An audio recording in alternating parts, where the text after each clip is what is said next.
Hi மக்களே, வணக்கம் மக்களே. இந்த உண்டியல் பார்த்தீங்கன்னா 2 இயர்ஸ் முன்னாடி வந்துட்டு ஃபில் ஆகிடுச்சுங்க.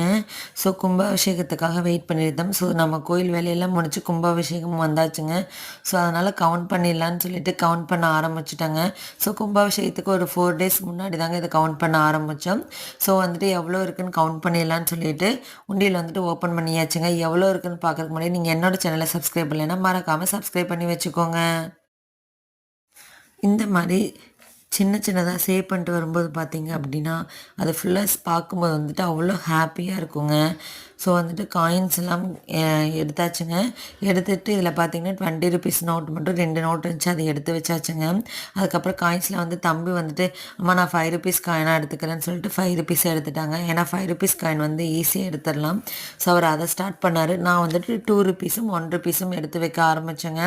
ஸோ ₹2 பார்த்தீங்க அப்படின்னா ₹2ம் ₹1ம் சில்வர் காயின்ஸுங்க. கிட்டத்தட்ட பார்க்குறதுக்கு வந்து ஒரே மாதிரி தான் இருக்கும். ஸோ கொஞ்சம் எடுத்து வைக்கவும் டிஃபிகல்ட்டாக தாங்க இருந்துச்சு. ஒவ்வொரு காயின்ஸாக திருப்பி திருப்பி பார்த்து எடுத்து வச்சுட்டு இருந்தோங்க. அதுக்கப்புறம் பார்த்தீங்கன்னா ₹2ல் வந்து பழைய காயின், அதாவது பிராஸ் காயினுமே இருந்துச்சு. ஸோ காயின் வந்து பாருங்கள் எப்படி அப்படியே மாறிட்டே வருது, இப்போ அப்டேட் ஆகிட்டே இருக்குன்னு சொல்லிட்டு பார்க்கும்போதே அவ்வளோ இதாக இருக்குது. இப்போ எல்லாம் இந்த ₹2க்கும் ₹1க்கும் வேல்யூ எல்லாமே இருக்குது. ஸோ இதில் பார்த்தீங்கன்னா 50 காசும் 25 பைசாவும் இருந்துச்சுங்க. ஸோ அதை பார்க்கும்போது என் கூட 10th படித்த என் ஃப்ரெண்டு தாங்க ஞாபகத்துக்கு வந்தாங்க. கிட்டத்தட்ட 20 வருஷத்துக்கு முன்னாடிங்க. பார்த்தீங்க அப்படின்னா அவங்க 50 காசு அப்படின்னு சொல்ல மாட்டாங்க, 50 பைசேன்னு சொல்ல மாட்டாங்க. அம்பிசா இருக்கா, என்கிட்ட அம்பிசா இருக்குது, உன்ட்ட அம்பிசா இருக்கா, அந்த மாதிரி தாங்க கேட்பாங்க. ஏன்னா அப்போல்லாம் 50 காசு இருந்தாலே வந்து பார்த்திங்கன்னா இந்த பாக்கு மிட்டாய், சுக்கு மிட்டாய் இதெல்லாம் பார்த்திங்கன்னா அந்த 50 காசுக்கு 10 மிட்டாய் தருவாங்க. ஸோ அப்போ அதெல்லாம் பெரிய விஷயமா இருந்துச்சு. ஸோ இந்த காயின்ஸ் எண்ணும்போது எனக்கு அந்த அம்பிசா ஃப்ரெண்டு தான் ஞாபகம் வந்தாங்க.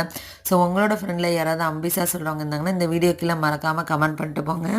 பார்த்தீங்கன்னா ₹5ல் 180 காயின்ஸ் இருந்துச்சுங்க. ₹2ல் வந்து 115 காயின்ஸ் இருந்துச்சுங்க. ₹1ல் 213 காயின்ஸ் இருந்துச்சுங்க.